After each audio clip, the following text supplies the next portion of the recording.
7 weeks into the standoff on Doklam, and India and China now appear to be finally talking at the tactical level, but not about Doklam. Sources say there was a flag meeting at Trishul in southeast Ladakh between senior Indian and Chinese military officers. The meeting was at the level of brigadier. Sources say the meeting was about Tuesday's incident on the Pangong Tso Lake just north of Trishul. In fact, sources say the meeting was pre-scheduled, but it appears that the main item on the agenda was the Chinese incursion into the Indian side of the Pangong Tso Lake. Both sides, sources say, have committed to maintaining peace and tranquility. Reports say Chinese troops entered the Indian bank of the lake, claiming it as their own. The sources say they were armed with iron rods. Both sides threw stones at each other before the Chinese withdrew. And importantly, this is the first incident of its kind between the two sides. The Chinese Foreign Ministry expressed ignorance of the incident. 你说的具体情况我不了解，但是我可以告诉你的是，中国的边防部队一直在致力于维护中印边境地区的和平与安宁，而且呢，我们一直在实控线中方一侧巡逻和执行。我们敦促印方恪守两国间达成的有关协议、协定和规定，切实地遵守1959年实控线，切实地维护两国边境地区的和平与稳定。 But it may have added a disturbing new element to the 2-month-long standoff on the Doklam Plateau in Bhutan in the east, where around 300 Indian and Chinese troops are camped within a few hundred meters of each other.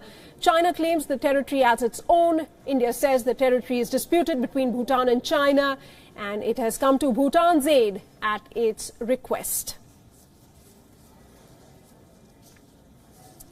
All right, Ainar Tanjin joins me live from Beijing. He's a political and economical commentator on economics and politics, rather. Ainar, thanks so much for joining me here. How do you read these developments as they unfold? I mean, Doklam still continues. Then you have this incursion in Ladakh and an incident first of its kind. You have, armies, some of them armed with iron rods, some throwing stones at each other. Well, thank goodness it was only stones or alleged iron rods. I think the main point to take away from this is that an Indian officer reported, security officer, that it appears the group had lost its way. Now, if you think of the enormity of the border did, and that there was a confusion and an altercation occurred. Obviously, tensions on both sides, especially among troops, must be at a very, very high level. So at this point, I think it would be foolish to jump to any conclusion that this was some sort of deliberate act trying to provoke to provoke India. I think it should be more put down to the fact that both sides are trying to de-escalate this situation. But do you believe when the Chinese side say they had no idea about what had happened at Pangong Tso? Do you believe that hours after the incident was reported? Well, let's put it this way. There is a long tradition here that you do not want to report bad news if, in fact, that army patrol was responsible for crossing over and creating an incident. This is not something that their commanders would want to necessarily report to Beijing, that during a heightened time that they had somehow made a mistake. Okay. In China, you make a mistake and you can be dismissed. It can end your career. All right. I think you said it over there. Professor Swaran Singh, he's a professor at the School of International Studies at the Jawaharlal Nehru University. He's also joining me live from New Delhi. Professor Swaran Singh, do you see anything unusual in the way India has handled the events, starting from what happened 2 months ago in Doklam and now in this latest instance of incursion? I think very clearly there is an effort on Indian side to recalibrate, reorganize the relationship on the border with China. And some of that insistence with restraint, but with firmness, is beginning to show some results. And in that sense, it's not good news that troops were clashing in the western sector as well. But if you see the response from Chinese side, it shows that they are willing to also show restraint. And I find it difficult to believe that Beijing was not aware This was India's Independence Day. Border is kept with firmness, and not only celebrations but also alertness is increased on Independence Day or occasions like that. And it was clearly understood that a skirmish of this nature would really flare up and will be between New Delhi and Beijing. Some clarifications will be sought. So I don't think that the Beijing was unaware of what happened on the ground. But apparently the response of insisting on China's effort to maintain peace and stability is a good response in that sense. I think India's firmness is being understood in Beijing is what we can see from this incident.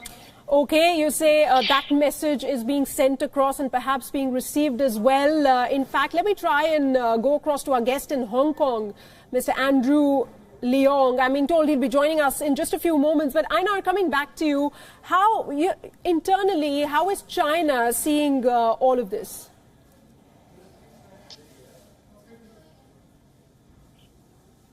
Well, I think China, the upper echelon, that these things are handled in a way that is conducive to a peaceful and ongoing relationship. I think especially as we approach the BRICS summit, the Belt and Road initiatives, and these types of events, China is very, very concerned about having things go very smoothly.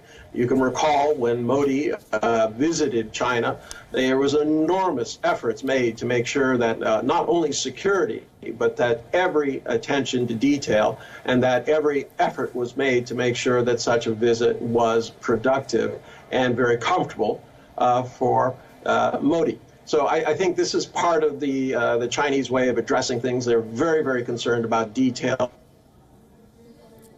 Okay. As possible. All right, Einar. In fact, Andrew K.P. Leong, international and independent strategist, he's also joining us live from Hong Kong. Mr. Leong, thanks so much for joining me here. Let me start by asking you, what's the overview that you get? You know, you had Doklam, now you have these incursions in Ladakh, and you have senior army officer, brigadier level officers having a chat about it. I mean, what's happening on Doklam front then? No talks, nobody moving from their respective stands? Well, I mean, the Doklam affair has been going on for a couple of months already. And in China itself, there is increasing kind of rise of nationalism, saying that, hey, you know, we can't allow this happening in our border. You know, China has always had this problem of incursions into China-claimed territories and so on and so forth. But on the other hand, at this point in time, these are minor crashes by any comparison. I mean, these skirmishes have happened in the past many times along this very long border between China and India. And the long-standing disputes hasn't been resolved. But this is not a priority with China. But on the other hand, China cannot afford to be seen to be weak if, for example, India increases the extent of the incursion and is also rattling up the rhetoric, as it were. So at the moment, if both sides maintain a degree of calm and through diplomatic discussions, things could be smoothed out, and both sides can find a way to get out of this rather, if you like, meaningless conundrum. Because at the end of the day, I think China would back down in building a road, effectively, because China's building a road in its own territory, even though it seems to be threatening India's security. But that doesn't give India the right into China's claimed territory. So anyway, but I think that at the moment, all these additional incursions, and they are relatively minor by comparison. Okay. Keep them in fact, a lot many angles to this story in Doklam as days progress. I'd request you all to please stay with me while we explore another angle to this. Is the Pangong Tso incident linked to the recent developments in India's ties with America? Well, sources did not discount it, although they said that China has been increasingly wary of the growing engagement between New Delhi and Washington. And Tuesday's announcement by the White House in that sense must have added to Chinese suspicions about the direction of India-US convergence. The White House, referring to a conversation between US President Donald Trump and the Indian Prime Minister, said, and I quote, "The leaders resolved to enhance peace and stability across the Indo-Pacific region by establishing a new 2x2 ministerial dialogue that will elevate their strategic consultations. Now, reading between the lines, it appears defense and security is now at the top of India-US's agenda. Analysts say it marks a shift from past US policy, which gave priority to consultations between the two foreign and commerce ministers. The new structure makes it similar to the 2+2 dialogue format between the Indian and Japanese foreign and defense secretaries. China's comment was studiedly neutral. They said, and I quote, "We hope India and US can develop relations which are conducive to regional peace and development." Just one question to each of my guests on this particular issue. I start with you, Professor Swaran Singh. How do you see this? It's evident that China is increasingly wary of how the US and India are taking their strategic ties forward at this point. I think not only China, it has surprised several India watchers that completely unpredictable President Donald Trump has not really completely changed the relationship with India. In that sense, even if occasional, but such sentiments expressed by United States and by its friends and allies like Japan is a reflection of India very, very precariously, but even then able to manage that close relationship with United States and friends and allies, which of course is a sense of, is creating concern in Beijing. But whether that is related to the border skirmishes would be a little stretching it. I believe that is something we need to notice. The nature and frequency of incursions on the border has changed. The middle sector has seen even air incursions and now incursions on the western sector. You remember 1962, the same lake was also area where India had really got into difficulty there. Right. So we need to really calibrate across the border as to what is happening. Doklam seems stable as of now. And I think nothing much to worry in that sense. It may take longer time, but it's not really flaring up anymore. Right. Mr. Ainar Thanjan, how do you look at this latest sort of, elevation in strategic partnership between Washington and New Delhi? How do you suppose China would be looking at this? Well, quite frankly, for China, the difficulty here is they see this and the time Doklam incident as somehow connected to the Modi-Trump meeting. So this has been something that's been on their mind. I don't think that Beijing is saying that India and the U.S. can't have a strategic relationship. I don't think it's an interim trade. Ainar, we can barely hear you. We'll try and fix that audio connection with you. Let me take that to Mr. Leong at this point. Mr. Leong, would you like to take on from where Ainar left it off?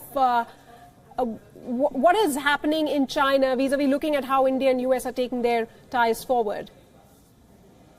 Well, I think China knows very well, even from the old days, America's on to a strategy of containing China, and this containment takes place not only as a pivot to Asia, which is of course is more rhetoric than action up to now, but also aligning with countries friendly to China, or balancing against China.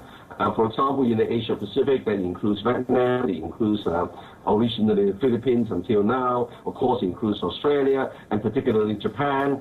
But in the Indian Ocean, China is fully aware that China's, for example, the Belt and Road extension of its influence through trade and also aligned relationships. It seemed to be a threat to India, and of course, seeing that India is likely to be America in this strategy. But let's face it, I don't think that India would give up its non-allied policy that easily. It's one thing to be allied to the United States, it's another to be seen to absolutely. be Our next report talks about that a bit more. A lot really is at stake. Do stay with me. I'll come back to you, Einar Thanjan, in just a bit. Now, is the Doklam standoff affecting the broader India-China relationship? That's also a significant question. Well, India's IT ministry has given smartphone companies an August 28th deadline this year. They must detail how they ensure security and protect user data. If their replies are not satisfactory, penalties will be levied. Majority of these companies are from China. The top 3 selling smartphones in India are Chinese, namely Xiaomi, Vivo and Oppo. Suspicions about malware in Chinese communication and telecom equipment is growing. Last year, India banned some Chinese smartphones that lacked security features. In 2014, the Air Force warned its personnel from using some Xiaomi-branded mobile devices. And in that very year, Chinese firm Huawei was named in a hacking incident involving Bharat Sanchar Nigam, or the telephone operator of the government in the country. Einar, if I can come to you. Now, we understand there are broader ramifications to what's happening between India and China. I'm being told Einar his line has been disconnected. But Professor Swaran Singh, what are the larger ramifications here? Two large countries growing the way they are, India and China will always have suspicions about each other. But I don't think the Indian side is, sort of putting that front forward. Our foreign minister has really emphasized that India is looking at building a developmental partnership with China. So these issues of irritations are, of course, there, but they are not going to completely derail the relationship, not from Indian side. And I don't think Chinese would either think of that. So I see it's a very large relationship with multiple colors in it. Sometimes, confrontation is much more visible than cooperation or coordination. But these are incidents which need to be really taken care of on the ground, but they are not going to derail the overall relationship between two countries. Okay. But we are not going to be fully comfortable ever with each other. We will always have issues of concerns about each other. All right. Andrew Leong, sir, what do you have to say? I mean, do you share Professor Swaran Singh's sentiment on this, that tensions will always remain, but we can't do without each other as well because a lot is at stake? I absolutely agree. But the reason why the two sides cannot afford to be at war, because there are a lot of common interests, and the reason why two sides would always be at odds with one another because of existing territorial disputes. For example, there's a very large state, the Arunachal Pradesh, which China claims as southern Tibet, and of course there's now Indian territory. And all these very large territorial disputes are likely to inform the side of China-Indian relationship. But as I said, there are lots of other things where both sides can cooperate. All right, that's all the time we have for leaving it at that. But thanks so much, Andrew K.P. Leong, Professor Swaran Singh and Einar, of course.